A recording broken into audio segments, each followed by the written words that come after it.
Both in your acting career and I guess in your work as a police officer, you had to deal with lots of guns. And you do seem to have a liking of sophisticated weaponry. You are here in Russia to promote a sniper rifle that will bear, as far as I understand, your own name. What attracts you in guns? Is it engineering? Is it the sense of power? Something else, maybe? I mean, I believe in, the sport, the Olympics, shooting and Olympics, long-range shooting, all these things. But I also believe that every country has the right to defend their own country.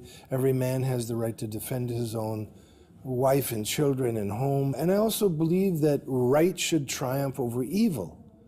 And so I don't have anything against guns, because guns in and of themselves don't kill people. People kill people.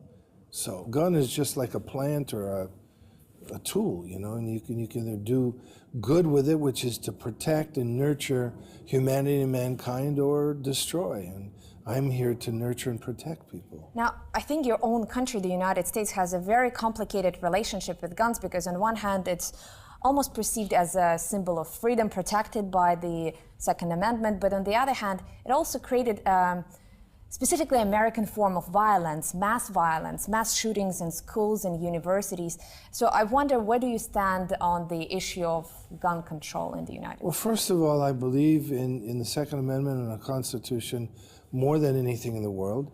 And I think that Adolf Hitler, for example, when he wanted to annihilate the people of Germany, the first thing he did was take away their guns. And the rights to bear arms wasn't just to protect the people from foreign invaders, it was to protect them against evil governments and anyone that would violate their inherent rights as a human being. So I believe in the Second Amendment, and I believe that, I hate to say this, a lot of these mass murders and all this funny stuff that's going on, I believe a lot of this is engineered. And yet in the aftermath of the, I think it was Newtown shooting, you were engaged in a Connecticut program, I think, to teach children in self-defense. Do you think those skills would be helpful if they were faced with somebody who was armed to the teeth? Well, first of all, I wasn't teaching children to defend themselves. I was teaching what's called the posse, which are sworn officers to come in and defend schools. And so these are people that have had training with firearms. They have had police training. They're just not on my level, but they are, sworn.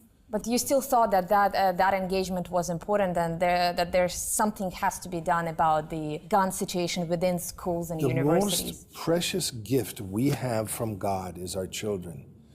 Why can't we spend money and time to protect our schools and our children? They have armed guards at every bank, at every jewelry store. If you go around Champs-Élysées, you go around France and Monaco and Beverly Hills, there's all these armed guards everywhere protecting money and jewelry. Why can't we protect our children? I don't know, that's a good question. I have to ask you this. Do you think Hollywood and in particular action movies are partially responsible for glorification of gun violence? I don't. No? I think that, the more important thing we need to look at here is mental health, because there are mentally insane people in every country, and God knows we have our share in America. And I think this is the most important thing to learn there. I think statistically it's sort of proven that in Japan, for example, where they have the most violent movies on earth, and they have almost zero crime. What does that tell you? It's not really the movies as much as it's mental health issues and how these people can get help. And it's also parenting. If you have parents who love the children, spend time with their children, teach their children right from wrong, and they have real parenting, you won't see any of this. And yet, if we look at the pure data, statistics of violence in the United States, and the access that kids have to guns, the amount of time they spent with their parents, it doesn't look pretty well. To be honest with you, my opinion is that the economy is so bad in America, and the common people are spending every waking moment just trying to survive, to the point where many of them feel like they really don't even have the luxury to spend time with their children.